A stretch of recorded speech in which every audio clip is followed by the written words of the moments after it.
السلام علیکم ورحمۃ اللہ وبرکاتہ، نحمدہ ونصلی علی رسولہ الکریم، اما بعد فاعوذ باللہ من الشیطان الرجیم، بسم اللہ الرحمن الرحیم، رب اشرح لی صدری ویسر لی امری واحلل عقدۃ من لسانی یفقہوا قولی۔ لو أنزلنا هذا القرآن على جبل لرأيته خاشعا متصدعا من خشية الله وتلك الأمثال نضربها للناس لعلهم يتفكرون۔ امثال القرآن پروگرام کے سلسلے میں آج ہم دنیا کے زوال کے بارے میں 2 مثالیں پڑھیں گے جو سورۃ یونس اور سورۃ الکہف میں بیان ہوئی ہیں۔ پہلے سورۃ یونس کی مثال جو آیت نمبر 24 اور 25 میں بیان کی گئی ہے۔ انما مثل الحیاة الدنیا كماء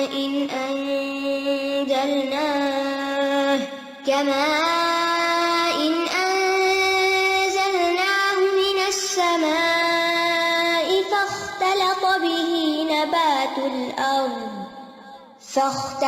به نبات الأرض مما يأكل الناس والأنعام حتى إذا أخذت الأرض زخرفها وزينت وظن أهلها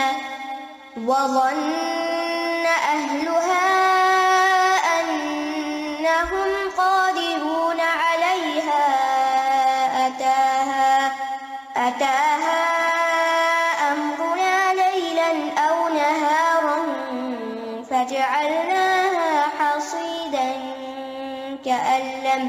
كأن لم تغن بالأمس كذلك نفصل الآيات لقوم يتفكرون۔ والله يدعو إلى دار السلام ويهدي من يشاء إلى صراط مستقيم۔ دنیا کی زندگی کی مثال تو بس اس پانی کی سی ہے جسے ہم نے آسمان سے اتارا تو اس کے ساتھ زمین سے اگنے والی چیزیں خوب مل جل گئیں، جس سے انسان اور چوپائے کھاتے ہیں، یہاں تک کہ جب زمین نے اپنی آرائش حاصل کر لی اور خوب مزین ہو گئی اور اس کے رہنے والوں نے یقین کر لیا کہ بے شک وہ اس پر قادر ہیں، تو رات یا دن کو اس پر ہمارا حکم آ گیا تو ہم نے اسے کٹی ہوئی کر دیا جیسے وہ کل تھی ہی نہیں۔ اسی طرح ہم ان لوگوں کے لیے آیات کھول کر بیان کرتے ہیں جو خوب سوچتے ہیں، اور اللہ سلامتی کے گھر کی طرف بلاتا ہے اور جسے چاہتا ہے سیدھے رستے تک پہنچا دیتا ہے۔ دوسری مثال سورۃ الکہف کی ہے، آیت نمبر 45۔ واضرب لهم مثل الحياة الدنيا كماء أنزلناه من السماء فاختلط به نبات الأرض فأصبح حشيما تذروه الرياح وكان الله على كل شيء مقتدرا۔ اور ان کے لیے دنیا کی زندگی کی مثال بیان کیجیے جیسے پانی جسے ہم نے آسمان سے اتارا تو اس کے ساتھ زمین کی نباتات خوب مل جل گئی، پھر وہ چورا بن گئی جسے ہوائیں اڑائے پھرتی ہیں، اور اللہ ہمیشہ سے ہر چیز پر پوری قدرت رکھنے والا ہے۔ پہلی مثال کا سیاق و سباق کچھ یوں ہے کہ اس سے پہلے اللہ سبحانہ تعالیٰ فرماتے ہیں کہ هو الذی یسیرکم فی البر والبحر، وہی ہے جو تمہیں خشکی اور سمندر میں چلاتا ہے، یہاں تک کہ جب تم کشتیوں میں ہوتے ہو اور وہ انہیں لے کر عمدہ ہوا کے ساتھ چل پڑتی ہیں اور وہ اس پر خوش ہو جاتے ہیں تو ان کشتیوں پر سخت تیز ہوا آ جاتی ہے، یعنی پہلے آرام سے چیز اسموتھلی چل رہی ہوتی ہے اور پھر یکایک تیز ہوا آتی ہے اور ان پر ہر جگہ سے موج آ جاتی ہے اور وہ یقین کر لیتے ہیں کہ بے شک ان کو گھیر لیا گیا. تو اللہ کو اس طرح پکارتے ہیں کہ ہر عبادت کو اس کے لیے خالص کرنے والے ہوتے ہیں کہ یقیناً اگر تو نے ہمیں اس سے نجات دے دی تو ہم ضرور ہی شکر کرنے والوں میں سے ہوں گے. پھر جب اس نے انہیں نجات دے دی اچانک وہ زمین میں ناحق سرکشی کرنے لگتے ہیں. اے لوگو تمہاری سرکشی تمہاری جانوں ہی پر ہے. یہ دنیا کی زندگی کے چند دن کا فائدہ ہے، پھر ہماری ہی طرف تمہیں لوٹ کر آنا ہے تو ہم تمہیں بتائیں گے کہ تم کیا کچھ کرتے رہے. یعنی انما بغیکم علی انفسکم، کہ تمہارے فساد اور تمہاری نافرمانیوں کا وبال تمہارے اوپر ہی پڑے گا. جیسے سورۃ فصلت میں آتا ہے ومن اساء فعلیہا، جس نے برائی کی تو وہ برائی اسی پر پلٹے گی. یعنی یہ فساد و نافرمانی تمہارے لیے وبال بن جائے گی. تو اسی طرح انسان اس دنیا کی زندگی میں مختلف طرح کی خواہشات کے ساتھ لطف اندوز ہوتا ہے. اگر ان کے درمیان وہ اپنے رب کو یاد نہیں کرتا، اپنے اگلے گھر کو یاد نہیں کرتا جہاں اسے ہمیشہ رہنا ہے، تو پھر اس کے لیے صرف غم اور حسرتیں ہی باقی رہ جائیں گی. دنیا کا ساز و سامان تو ختم ہو جائے گا، جس کو اللہ سبحانہ تعالیٰ نے اس مثال میں بہترین طریقے سے بیان کیا ہے. کیونکہ عموماً انسان دنیا کی خوبصورتی اور رونق سے دھوکا کھا جاتا ہے. جب وہ کسی چیز کا مالک ہوتا ہے تو وہ سمجھتا ہے کہ اب مجھے کوئی چیز نقصان نہیں دے سکتی، کہ یکایک انسان پر ایسی جگہ سے آفت آتی ہے کہ جس کو انسان سوچ بھی نہیں سکتا، اور اس کے ساتھ ہی اس کے لطف کا وقت ختم ہو جاتا ہے. تو آئیے دیکھتے ہیں اس مثال کو کچھ وضاحت کے ساتھ. انما مثل الحیات الدنیا، انما کلمت حسر ہے، یعنی اس کے سوا کچھ نہیں، حقیقت یہی ہے. مثل الحیات الدنیا، دنیا کی زندگی کی مثال، یعنی دنیا کی زندگی کی حالت، اس کا وصف. کیسی ہے یہ دنیا کی زندگی؟ کمائن، پانی کی طرح. انزلناہ من السماء، جس پانی کو ہم آسمان سے اتارتے ہیں، یعنی بارش کا پانی. بارش کا پانی جو ہے وہ برکت والا، فائدہ مند، خالص، مفید، میٹھا پانی ہوتا ہے. یعنی جتنی بھی پانی کی قسمیں ہیں ان سب میں بہترین پانی ہوتا ہے، کیونکہ اس پانی سے نباتات خوب اگتی ہے. سورۃ قاف میں آتا ہے وَنَزَّلْنَا مِنَ السَّمَاءِ مَاءً مُبَارَكًا فَأَنبَتْنَا بِهِ جَنَّاتٍ وَحَبَّ الْحَصِيدِ، ہم نے آسمان سے برکت والا پانی نازل کیا جس سے ہم نے باغ اگائے اور اناج بھی جو کاٹا جاتا ہے. تو جب یہ بارش برستی ہے تو بظاہر بارش برسنے کا بھی جو منظر ہے وہ بڑا خوبصورت ہوتا ہے، لیکن اس کے جو نتائج ہیں وہ اس سے بھی بہترین ہوتے ہیں. کیسے؟ فاختلط به نبات الارض، تو وہ زمین کی نباتات کے ساتھ رل مل جاتا ہے. اس کے دو معنی ہیں.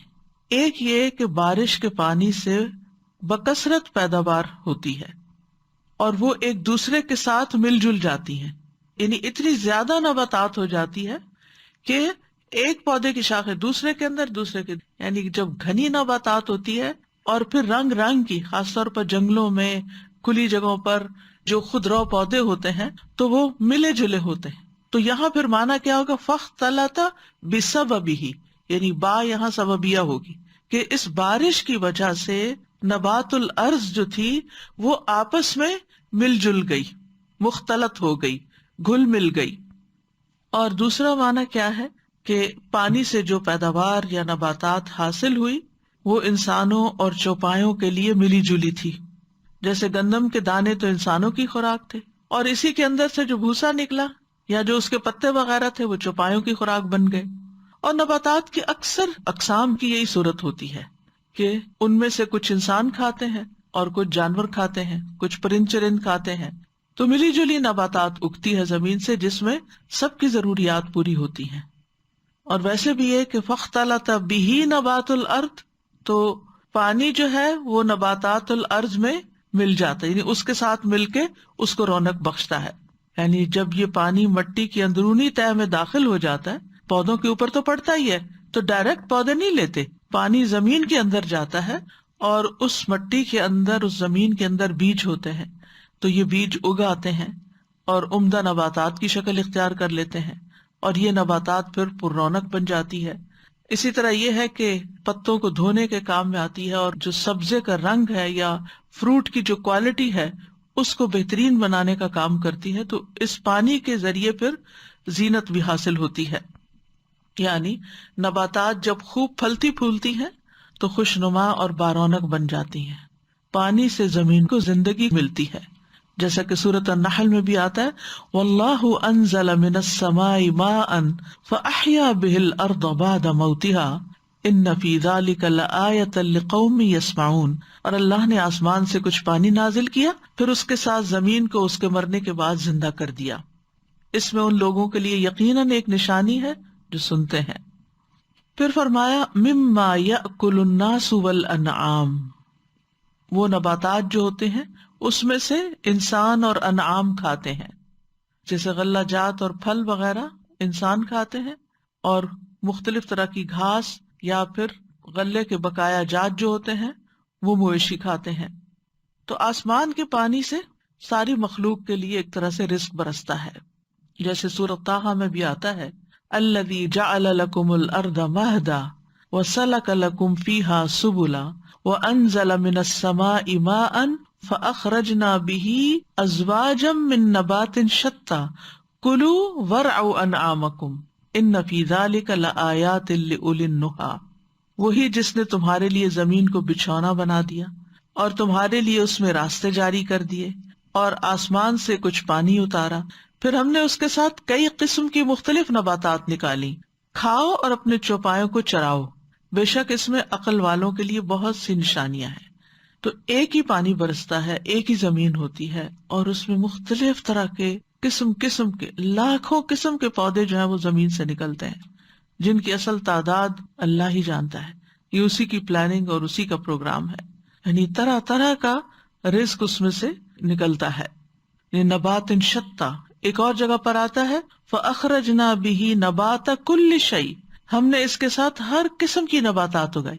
یعنی جتنی بھی نباتات ہیں، چاہے وہ درختوں کی شکل میں ہے یا بیلوں کی شکل میں یا پودوں کی شکل میں ہے یا باڑ کی شکل میں، کسی بھی شکل میں، وہ ساری اس پانی کی محتاج ہے. پانی کے بغیر زمین کے اندر سے کچھ بھی نہیں نکل سکتا. اور یہ پانی کبھی تو براہ راست بارش کا برستا ہے تو فائدہ دیتا ہے، اور کبھی وہی پانی جو ایکسٹرا بارش کا ہوتا ہے وہ زمین میں رس کر زمین کے اندر جو سٹیمز بنتی ہیں ان سے پھر نکل کر نباتات کو سیراب کرتا ہے. تو بہرحال ہر طرح کے پھل، ہر طرح کے پودے، پھول اور غلہ جات، یہ سب کچھ زمین کے اندر سے نکلتا ہے، اور وہ سب بھی جو جانور کھاتے ہیں.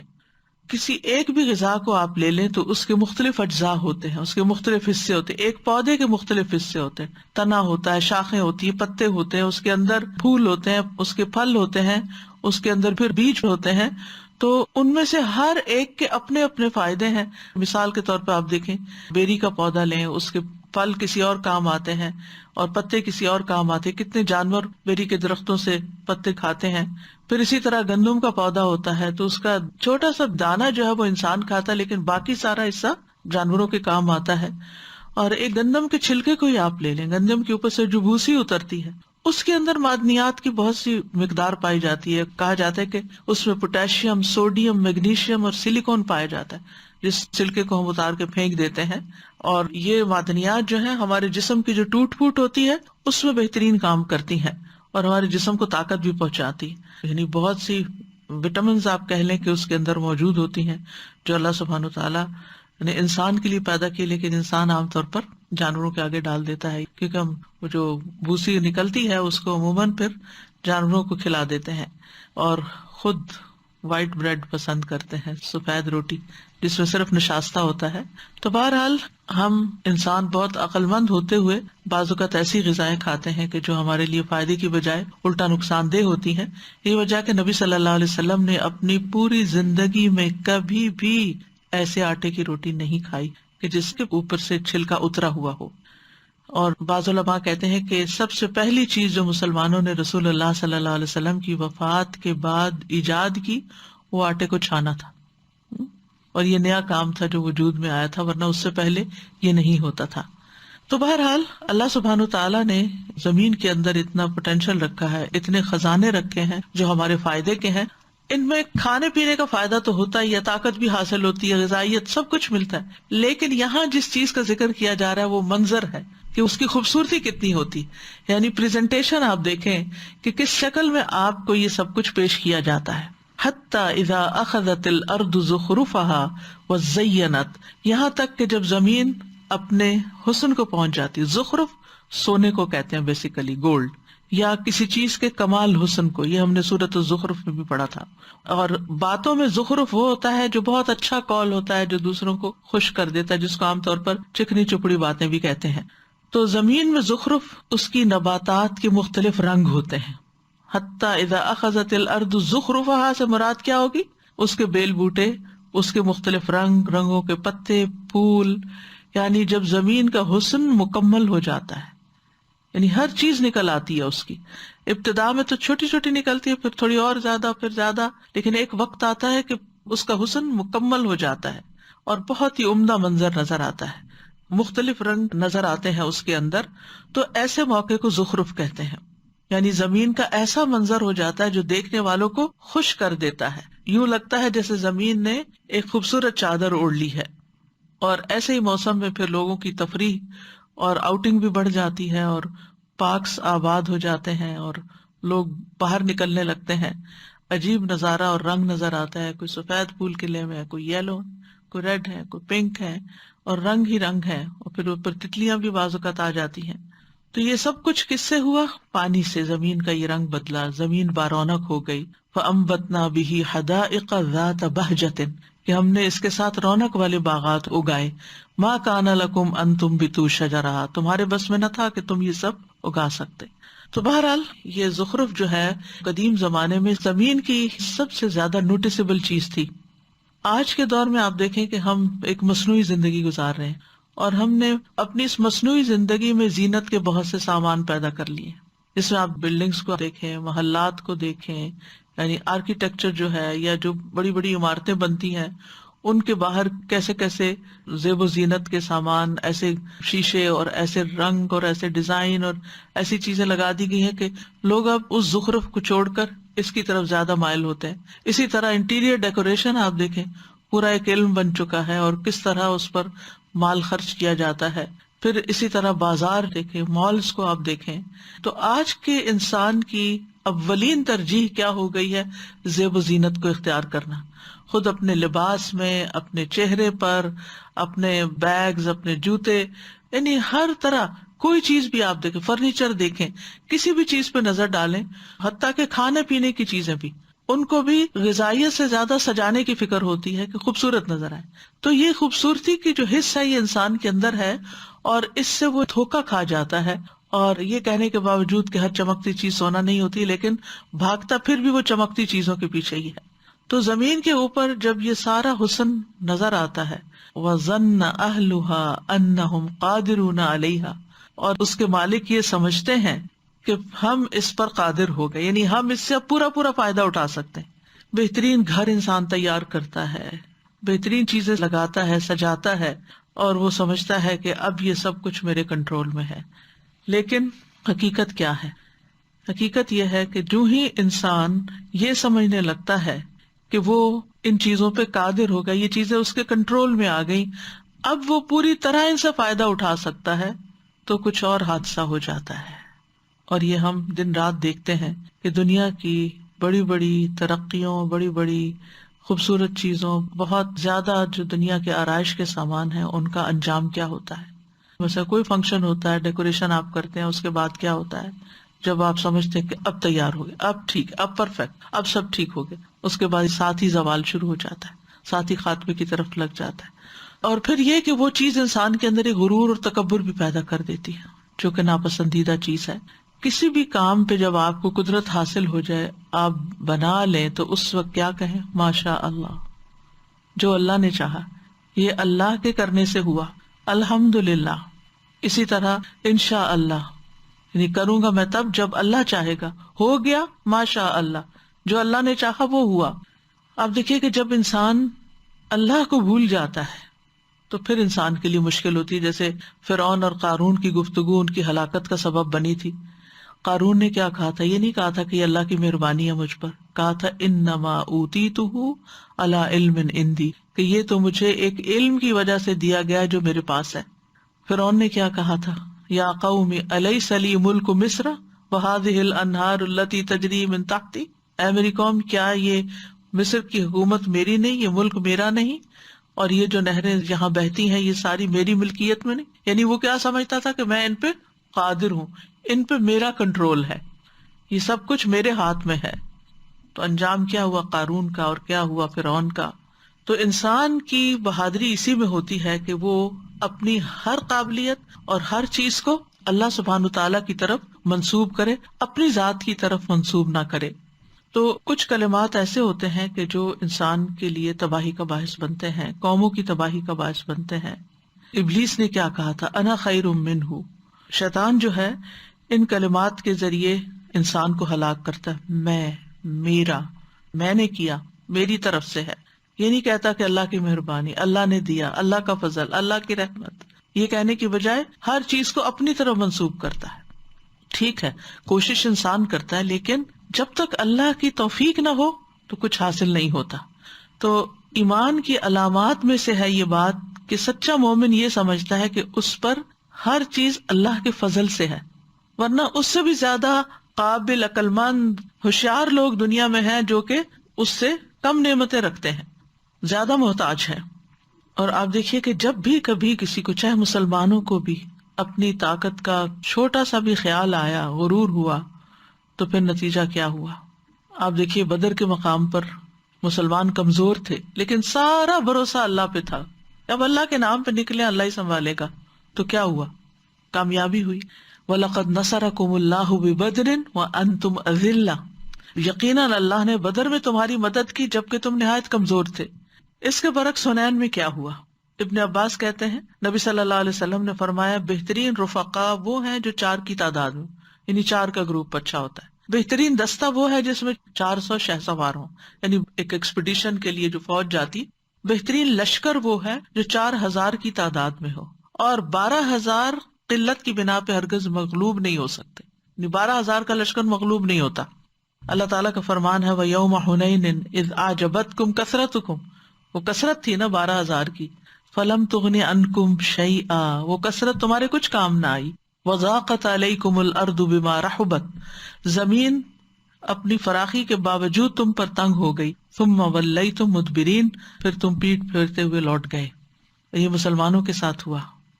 تو کبھی بھی انسان کو یہ نہیں سمجھنا چاہیے کہ میں اس پہ قادر ہو گیا، اب تو میں اس سے فائدہ اٹھاؤں گا ہی اٹھاؤں گا۔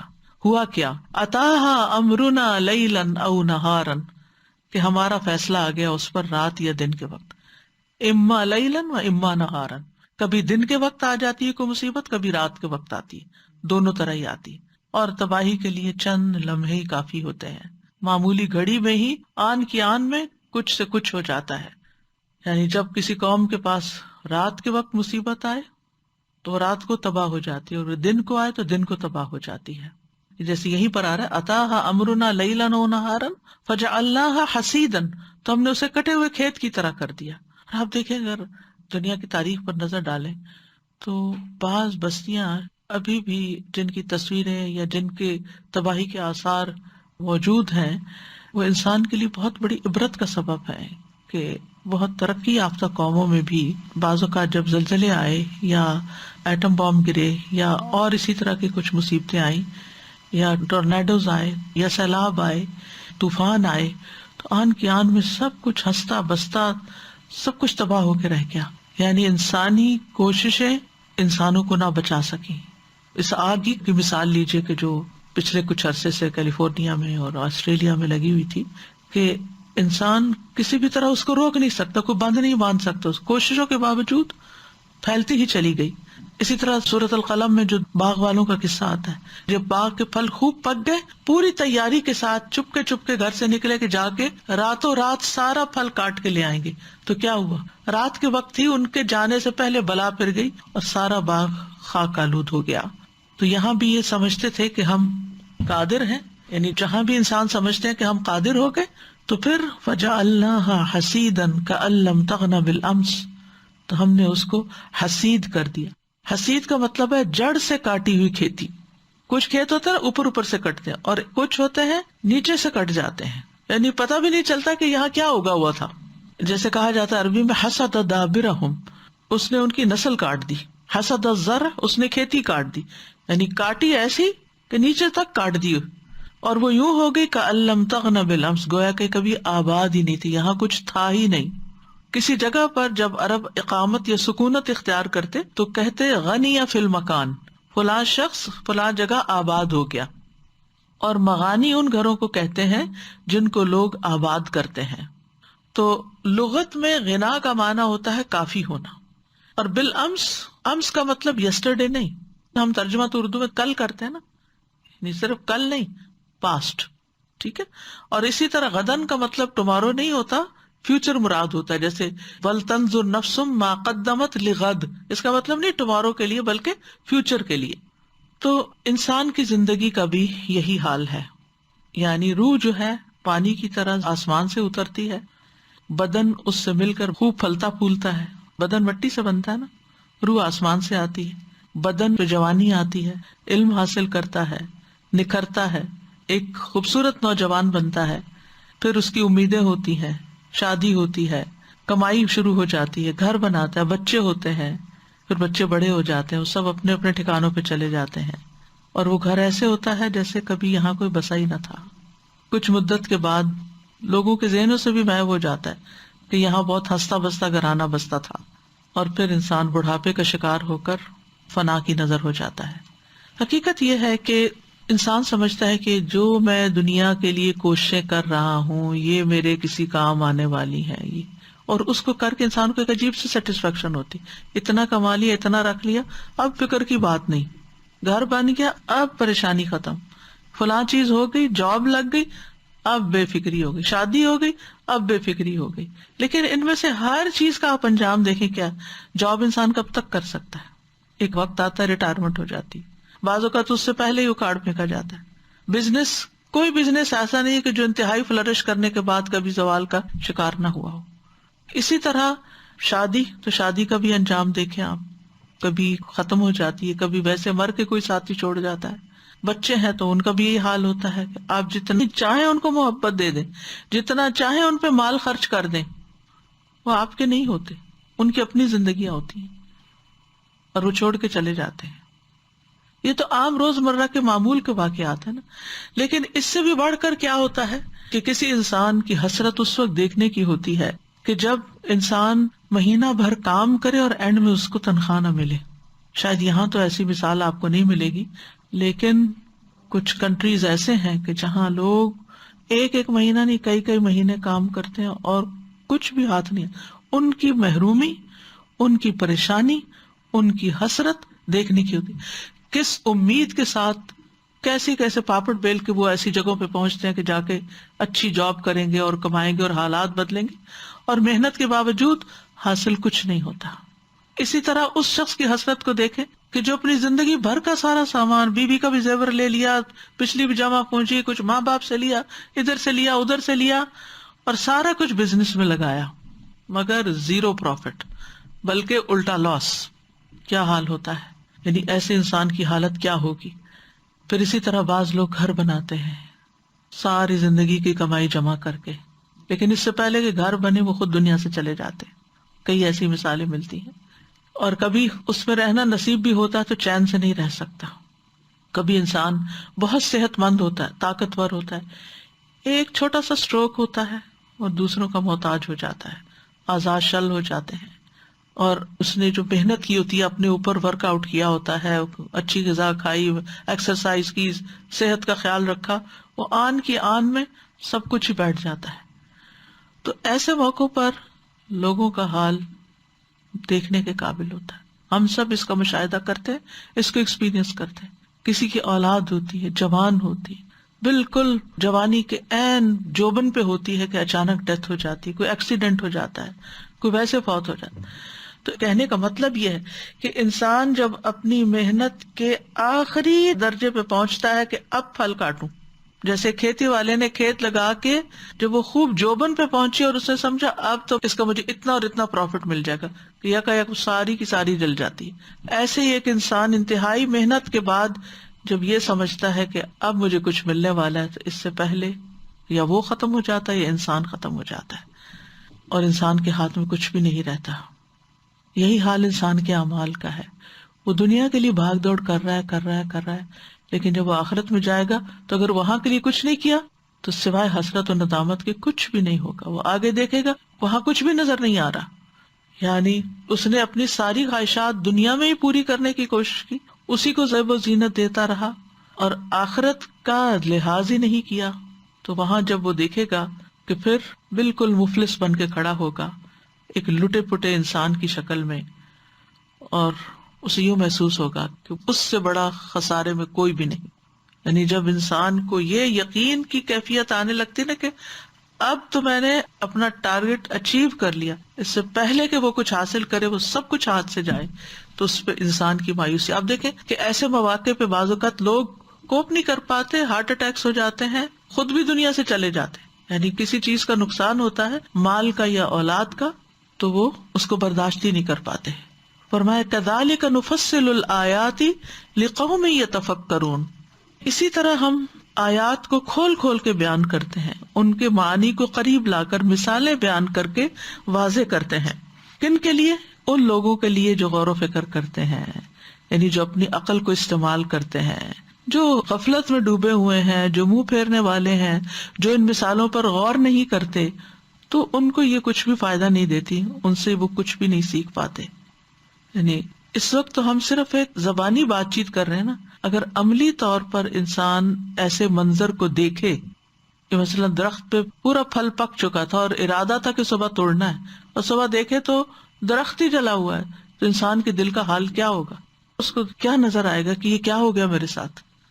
تو اس کے بعد اللہ تعالیٰ فرماتے ہیں واللہ یدعو الی دار السلام, اللہ تمہیں دار السلام کی طرف دعوت دیتا ہے کہ دار السلام یعنی جنت کے لیے کچھ کرو, وہاں کی تیاری کرو, وہاں بھیجا ہوا, آگے بھیجا ہوا کچھ بھی ضائع نہیں جائے گا, وہاں جا کر اصل انجوائمنٹ ہوگی, وہاں کسی بھی چیز کا کچھ نقصان نہیں بلکہ ملٹی پلائی ہو کر تمہیں واپس لوٹایا جائے گا.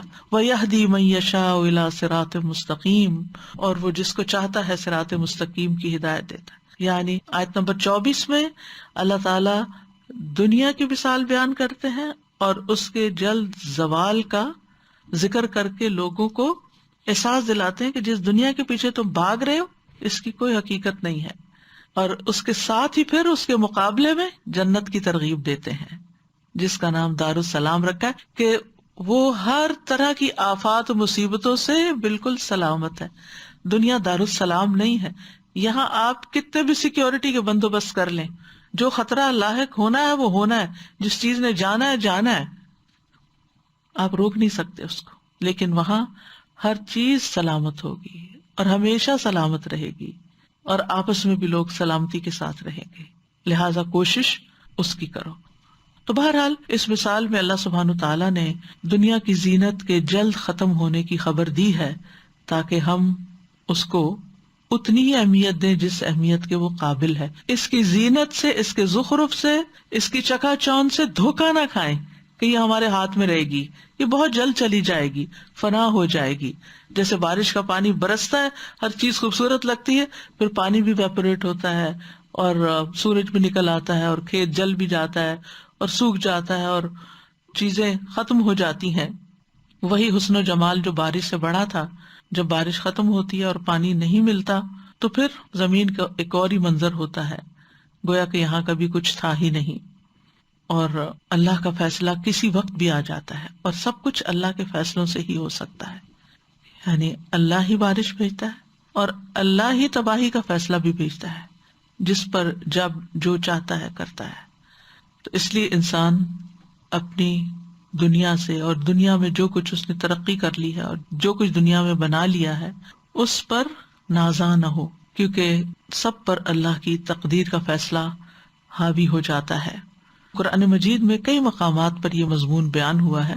سورۃ الزمر میں بھی یہ بات آئی ہے, الم تر ان اللہ انزل من السماء ماء, کیا تو نے دیکھا نہیں کہ اللہ نے آسمان سے کچھ پانی اتارا, پھر اسے چشموں کی صورت میں زمین میں چلایا, پھر وہ اس کے ساتھ کھیتی نکالتا ہے جس کے رنگ مختلف ہیں, پھر وہ پک کر تیار ہو جاتی ہے, پھر تو اسے دیکھتا ہے پیلی ہو جاتی ہے, پھر وہ اسے چورا بنا دیتا ہے. بے شک اس میں عقل والوں کے لیے بہت سی نشانی ہے. یعنی کبھی تو اچانک تباہی آ جاتی ہے، اور اگر اچانک تباہی نہ بھی آئے تو گریجولی انسان زوالی کی طرف جا رہا ہوتا ہے، اور جو کچھ وہ بناتا ہے وہ زوالی کی طرف جاتا ہے۔ تو یہ دنیا کی حالت سے مطابقت رکھنے والی ایک بہترین مثال ہے جو یہاں پر بیان ہوئی ہے، کہ دنیا میں انسان شہوت اور خواہش اور لذت کے پیچھے اپنا بہت کچھ گنوا دیتا ہے، لیکن یہ سب کچھ بہت جلد رخصت ہو جاتا ہے۔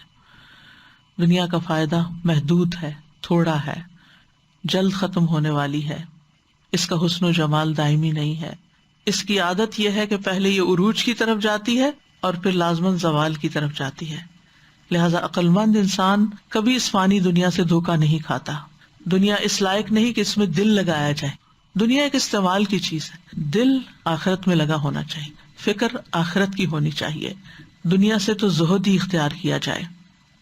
اور انسان اس مثال کو اپنے اوپر بھی لے کہ انسان جب بہت کچھ سیکھ جاتا ہے اور بہت کچھ کرنے کے قابل ہو جاتا ہے، جیسے مثلاً ریٹائرمنٹ کی ایج پہ بہت ایکسپیرینسڈ ہو جاتا ہے، لیکن بیماریاں گھیر لیتی ہیں، کچھ کرنے کے قابل نہیں رہتا، جسم میں ایسی کمزوری آتی ہے کہ پوری طرح الرٹ ہی نہیں رہتا، اور پھر یکایک کبھی موت ہی آ جاتی۔ کتنے ہی لوگ ہیں جو ریٹائرمنٹ کا انتظار کر رہے ہوتے ہیں کہ ریٹائرڈ ہوں گے تو پھر زیادہ وقت ہمیں ملے گا دوستوں رشتہ داروں کو اور اپنے آپ کو ٹائم دینے کے لیے، فلاں فلاں کام کرنے کے لیے اور آرام کرنے کے لیے، لیکن اس سے پہلے ہی وہ دنیا سے رخصت ہو جاتے ہیں۔ تو اس لیے جو سیکھنے کا سبق ہے وہ یہ ہے کہ دنیا کو اپنا ہم و غم نہیں بنانا چاہیے۔ اور پھر اس آیت میں یہ بھی پتہ چل رہا ہے کہ زندگی جو ہے وہ اللہ ہی دیتا ہے اور اللہ ہی لیتا ہے، اور جو رب ایک دفعہ زندگی دیتا ہے وہ دوبارہ بھی دے سکتا ہے، یعنی آخرت میں۔ یعنی یہ آیت قیامت کے قائم ہونے پر اور دوبارہ کی زندگی پر بھی دلیل ہے۔ دوسری مثال، واضرب لهم مثل الحياة الدنيا كماء أنزلناه من السماء فاختلط به نبات الأرض فأصبح حشيما تذروه الرياح وكان الله على كل شيء مقتدرا۔ اور ان کے لیے دنیا کی زندگی کی مثال بیان کیجیے جیسے پانی جسے ہم نے آسمان سے اتارا تو اس کے ساتھ زمین کی نباتات خوب مل جل گئی، پھر وہ چورا بن گئی جسے ہوائیں اڑائے پھرتی ہیں، اور اللہ ہمیشہ سے ہر چیز پر پوری قدرت رکھنے والا ہے۔ یہاں دنیا کی زندگی کی حقیقت کو بیان کرنے کے لیے دوسری مثال آئی ہے، اور یہ مثال بہت حد تک پہلی مثال کے مشابہ ہے، اسی لیے اس کو یہاں ساتھ جمع کر دیا گیا ہے۔ یہ مثال سورۃ الکہف کی آیت نمبر 45 میں آتی ہے۔ سورۃ الکہف بہت عظیم سورت ہے جسے ہر جمعہ کو تلاوت کیا جاتا ہے، اور یہ ہمیں قانون فطرت پر ثابت قدم رہنے کا سبق دیتی ہے، گمراہیوں سے ڈراتی ہے، انسان کو صراط مستقیم سے پھیر دینے والی اور اس کی زندگی پہ اثر انداز ہونے والی چیزوں سے انسان کو دھوکہ نہیں کھانا چاہیے۔ سورۃ الکہف میں اس مثال سے پہلے بھی کچھ واقعات اور اسباق ہیں، اور اہل ایمان سے جڑے رہنے کا حکم دیا گیا نبی صلی اللہ علیہ وسلم کو کہ آپ اپنے آپ کو ان لوگوں کے ساتھ روکے رکھیں جو اپنے رب کو پہلے اور پچھلے پہر پکارتے ہیں، اس کا چہرہ چاہتے ہیں۔ تمہاری آنکھیں ان سے آگے نہ بڑھیں، کیا تم دنیا کی زندگی کی زینت چاہتے ہو؟ وَلَا تَعْدُ عَيْنَاكَ عَنْهُمْ تُرِيدُ زِينَةَ الْحَيَاةِ الدُّنْيَا۔ تو یہ نبی صلی اللہ علیہ وسلم کو مخاطب کیا جا رہا ہے، تو پھر ہمارا کیا حال ہے کہ ہمارے اندر دنیا کی محبت یا دنیا کی اٹریکشن کتنی زیادہ ہو سکتی ہے، کیونکہ اس کے آگے انسان کمزور ہوتا ہے۔ تو اس لیے بار بار یاد دہانی کی ضرورت ہوتی ہے کہ نہیں، اصل زندگی کل شروع ہونے والی ہے۔ پھر سورۃ کہف میں 2 باغ والوں کا قصہ بھی بیان کیا گیا ہے۔ ایک وہ تھا جو اپنے باغ پہ مغرور ہو چکا تھا، تو تکبر اور غرور نے اس کو یہاں تک پہنچا دیا کہ کہنے لگا ما اظن ان تبید ھذہ ابدا، میں نہیں سمجھتا کہ یہ کبھی تباہ ہوگی، یعنی یہ باغ کبھی تباہ ہوگا۔ بالکل وہی انہم قادرون علیہا والی بات ہے، اور پھر ساتھ ہی قیامت کو بھی جھٹلا دیا، وما اظن الساعۃ قائمۃ۔ تو مومن دوست جو تھا وہ اپنے ساتھی کو نصیحت کرتا رہا، لیکن ساتھی جو تھا وہ غرور اور تکبر کرتے ہوئے نصیحت سے اعراض برتتا رہا۔ تو اس کے بعد یہ مثال آئی، وَاضْرِبْ لَهُمْ مَثَلَ الْحَيَاةِ الدُّنْيَا۔ نبی صلی اللہ علیہ وسلم کو خطاب ہے، اللہ تعالیٰ آپ کو حکم دے رہے ہیں کہ آپ ان کے سامنے دنیا کے خاتمے اور اس کے چلے جانے کی مثال بیان کریں تاکہ لوگ نصیحت پکڑیں۔ کیا مثال ہے؟ کماء انزلناہ من السماء، ایک پانی کی طرح جسے ہم آسمان سے اتارتے ہیں، فاختلط بہ نبات الارض، جس کے ساتھ زمین کی نباتات مل جل جاتی ہیں، یعنی پانی اترنے کے بعد زمین رنگا رنگ کے پودے اگاتی ہے اور خوب گھنی ہو جاتی ہے اس کی نباتات. پھر کیا ہوتا ہے اس نباتات پہ؟ فاصبح ہشیما تذروہ الریاح، تو وہ ہشیم ہو جاتی. ہشیم وہ خشک نباتات جو ریزہ ریزہ ہو جاتی، جیسے سوکھے پتے اور ٹہنیاں، وہ چورا چورا ہو جاتے ہیں، اور جب چورا چورا ہو جاتے ہیں تو تذروہ الریاح، اس کو ہوائیں اڑاتی اور بکھیرتی پھرتی ہیں. یعنی زمین میں دانا ڈالا گیا، پیداوار آئی، پھل پھول آئے، زمین سرسبز ہوئی، شاداب ہوئی، ہر چیز بہت بھلی نظر آنے لگی کہ اس کے کچھ ہی عرصے کے بعد ایسا وقت اسی جگہ پر آ گیا. یعنی پہلی مثال میں تو یہ نا کہ آفت آ گئی، اور اس مثال میں کیا کہ آفت نہیں آئی لیکن بتدریج وہ اپنے زوال کو پہنچی. تو یہ دونوں چیزیں انسان کی زندگی میں ہو سکتی. بعض اوقات انسان کی نعمتوں کو کوئی آفت آ کے پڑ جاتی اور بعض اوقات وقت کے ساتھ ساتھ وہ نعمتیں زوال پذیر ہو جاتی ہیں. تو یہاں یہ دوسرا سلسلہ ہے کہ وہ اصبح ہشیما تذروہ الریاح، سبزہ خشک ہو گیا اور پھر اس کے بعد وہ ریزہ ریزہ ہو گیا، ہشیم ہو گیا. ہشیم کو ریاح نے اڑا دیا، سامنے کچھ بھی نہ رہا، کچھ نظر ہی نہیں آتا. اور یہاں پر آپ دیکھیں کینیڈا میں جب خزاں آتی ہے اور پتے گر جاتے ہیں تو اس کے بعد یوں لگتا ہے جیسے کبھی یہاں کچھ اگا ہی نہیں تھا. گھاس کے اوپر برف پڑ جاتی ہے، وہ ویسے نظر نہیں آتی، درخت ٹنڈ منڈ ہو جاتے ہیں، زمین آسمان کا رنگ ایک ہونے لگتا ہے. تو اسی میں آپ دیکھیں کہ لوگوں کو کتنا ڈپریشن ہوتا ہے، کتنی پریشانی ہوتی ہے. بہت سے لوگ محض اس موسم کی وجہ سے بیماریوں کا شکار ہو جاتے ہیں، خصوصاً ذہنی بیماریوں کا شکار ہو جاتے ہیں. تو اگر دنیا میں یہ حال ہوتا ہے کہ ایک نعمت کے چلے جانے کے بعد انسان پریشان ہوتا ہے، تو آخرت میں جب انسان کے اعمال کا اس کو کوئی نتیجہ نظر نہیں آئے گا کہ میں نے تو دنیا میں اتنی محنت کی تھی، اتنا تھکا تھا، دن رات کام کیا تھا کہ مجھے کچھ حاصل ہو، نہ وہاں کچھ ملا اور نہ آگے کچھ ہے، تو انسان کی پریشانی کا عالم کیا ہوگا؟ پھر اس وقت اس کی ذہنی حالت کا حال کیا ہوگا اور اس کے اوپر کیا بیتے گی. یہاں پر آپ دیکھیں فاختلط، فاصبح، دونوں میں فا کا استعمال ہوا ہے اور اس سے کلام کی بلاغت میں اور زیادہ اضافہ ہو جاتا ہے. اور فا جو ہے یہ تعقیب کے لیے آتی ہے کہ وہ مدت جس میں نباتات تر و تازہ اور خوبصورت ہوتی ہیں، اور یہ مدت بہت قلیل ہوتی ہے. یعنی فاختلط ابھی ہوا ہی تھا کہ فاصبح ہو گیا، یعنی جلد ہی اس کے اوپر ایک اور فیز آ گیا. وَكَانَ اللَّهُ عَلَى كُلِّ شَيْءٍ مُقْتَدِرًا، اور اللہ ہر چیز پر پورا اقتدار رکھتا ہے، پورا کنٹرول رکھتا ہے.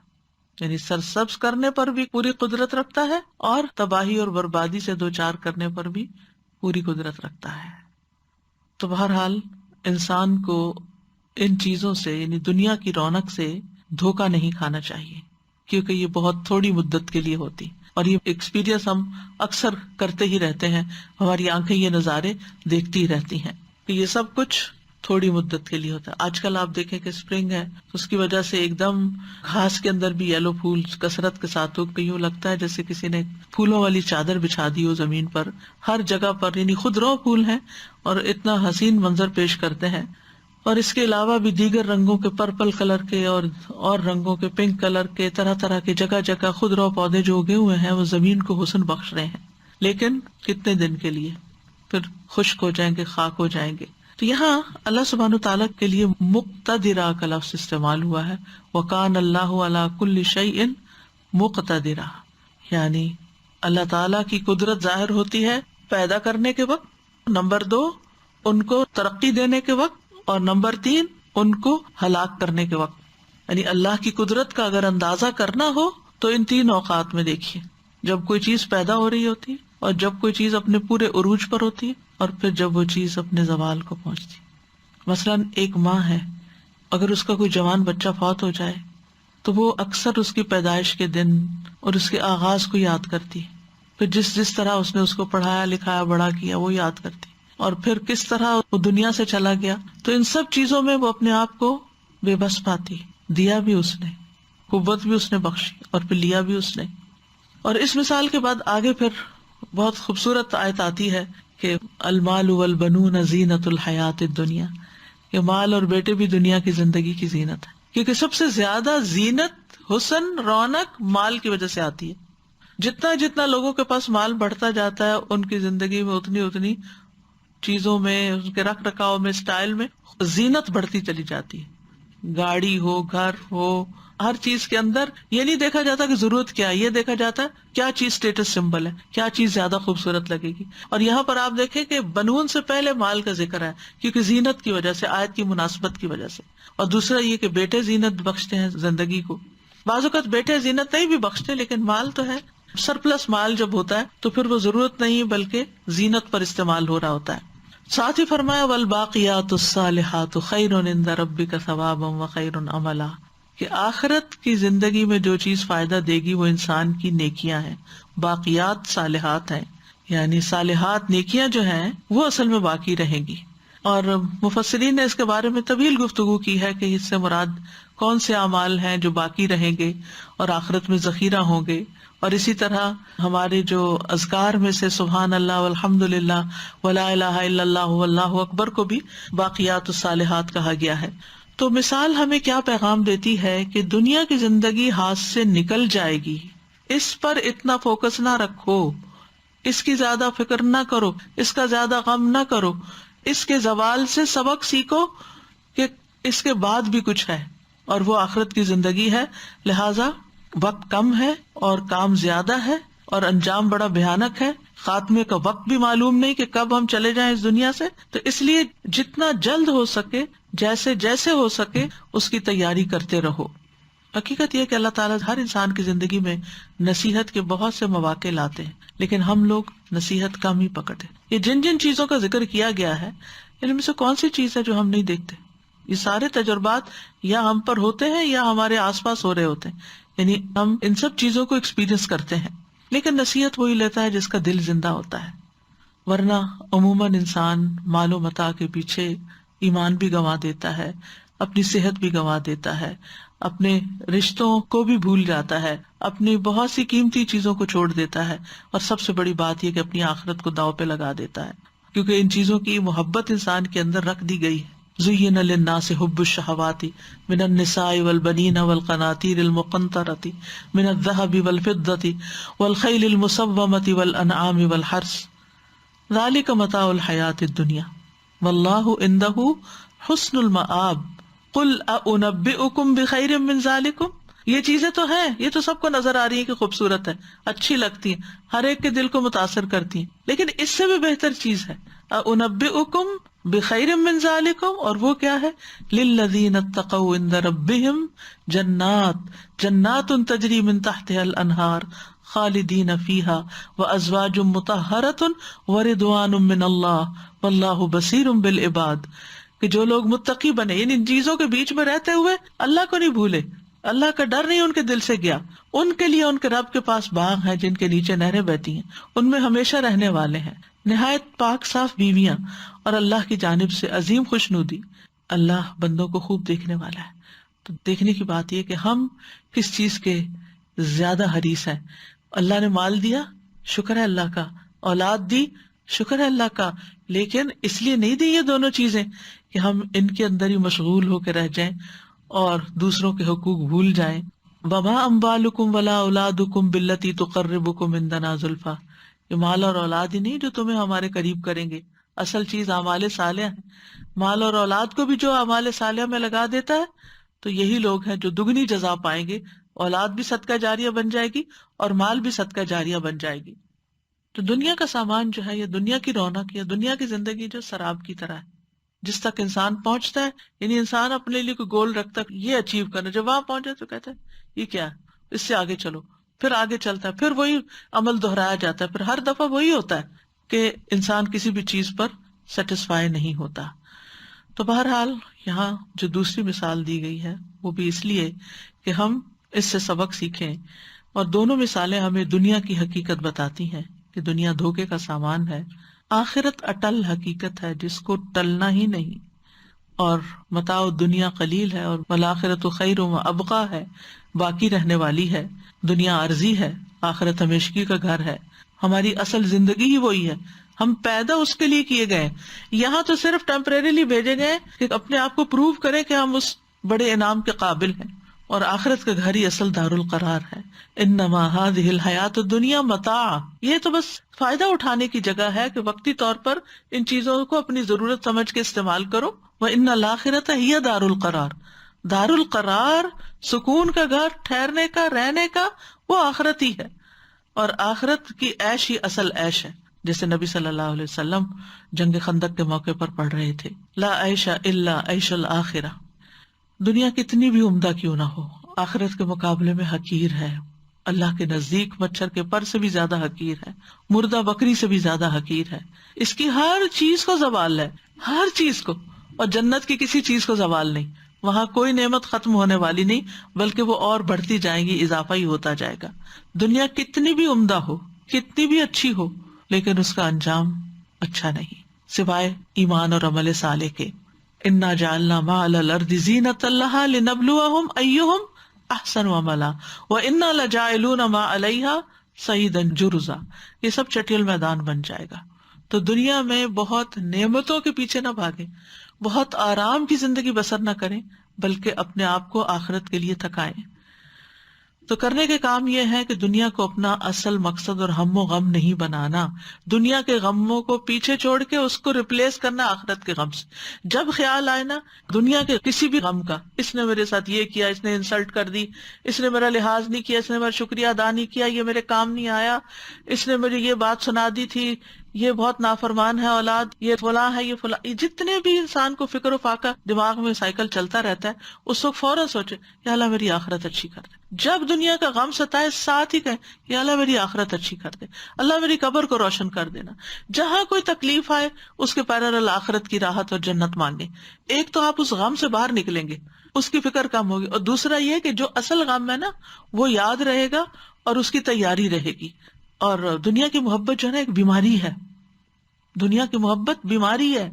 کیونکہ ہوتا یہ ہے کہ جب وہ محبت جس بھی چیز سے زیادہ ہو جاتی ہے تو وہ غم دینے لگتی ہے، چاہے اولاد سے ہو، چاہے مال سے ہو، چاہے گھر سے ہو، کسی بھی چیز، اس کے نقصان کا اندیشہ، اس کے ضیاع کا، اس کی موت کا، ہر چیز، اس کے ٹوٹ پھوٹ، اس کے ہاتھ سے جانے کا ہے، یہ چیز پھر نہیں رہے گی میرے پاس، یہ جوانی نہیں رہے گی، یہ حسن نہیں رہے گا، یہ فلاں چیز نہیں رہے گی، یہ گاڑی خراب ہو جائے گی، یہ وہ جو بھی اچھی سے اچھی چیز ہے نا اس کے ساتھ ایک غم لگا ہوا ہے، ہر پھول کے ساتھ کانٹا لگا ہوا ہے.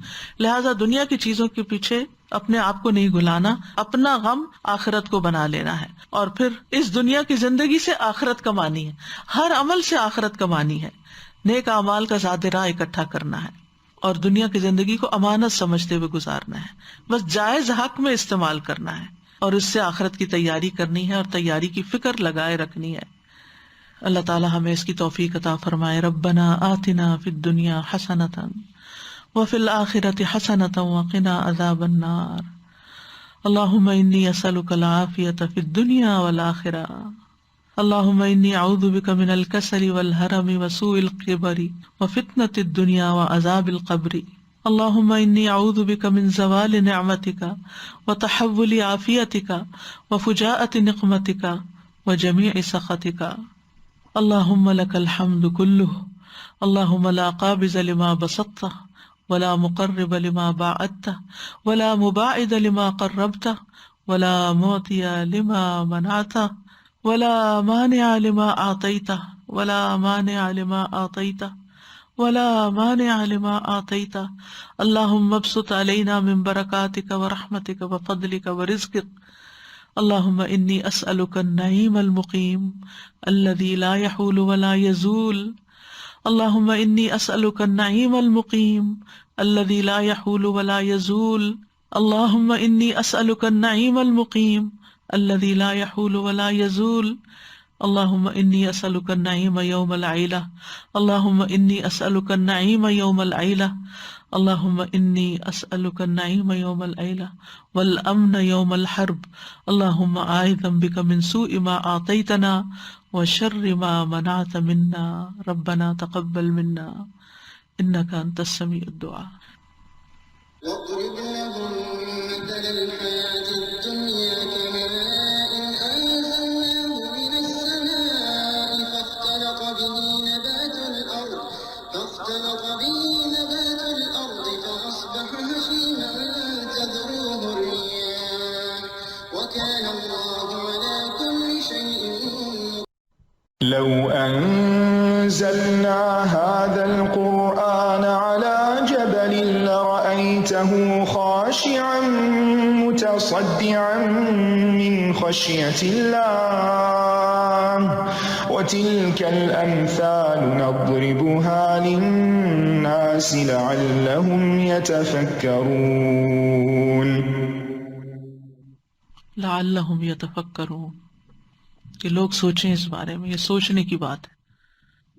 استاذہ، پہلی مثال میں جب آپ نے بیان کیا تھا نا کہ کس طرح نباتات کا ایک ایک حصہ جو ہے وہ اللہ تعالیٰ کی ہر مخلوق جو زمین پر ہے اس کے لیے ہوتا ہے، تو اس کے لیے ایک مرتبہ ایک نیشنل جیوگرافی کی ڈاکیومنٹری دیکھی تھی، تو اس میں ایک ٹری کے بارے میں انہوں نے بتایا تھا کہ کیسے اس کا ایک ایک پارٹ، اس کے ٹاپ سے لے کے اس کی روٹس تک، اور اس کی پوری اس کی جو لائف ہسٹری تھی اس ٹری کی، تو اس میں ہر مخلوق، چاہے وہ اڑنے والے پرندے ہوں، چاہے وہ رینگنے والے کیڑے مکوڑے ہوں، یا بڑے جانور ہوں، انسان ہو، اور اس کے بعد جو زمین کے اندر کے بھی جو جانور ہیں، اس کے ایک ایک پارٹ سے وہ فائدہ اٹھا رہے تھے. تو یہ تو صرف ایک درخت کی مثال ہے نا، یہ تو پوری دنیا کی ہر چیز جو زمین پہ اگ رہی ہے اس سے دنیا کی ہر مخلوق فائدہ اٹھا رہی ہے. رہی بالکل. وآخر دعوانا ان الحمد للہ رب العالمین. سبحانک اللہم وبحمدک اشہد ان لا الہ الا انت استغفرک واتوب الیک. السلام علیکم ورحمۃ اللہ وبرکاتہ. السلام علیکم ورحمۃ اللہ وبرکاتہ.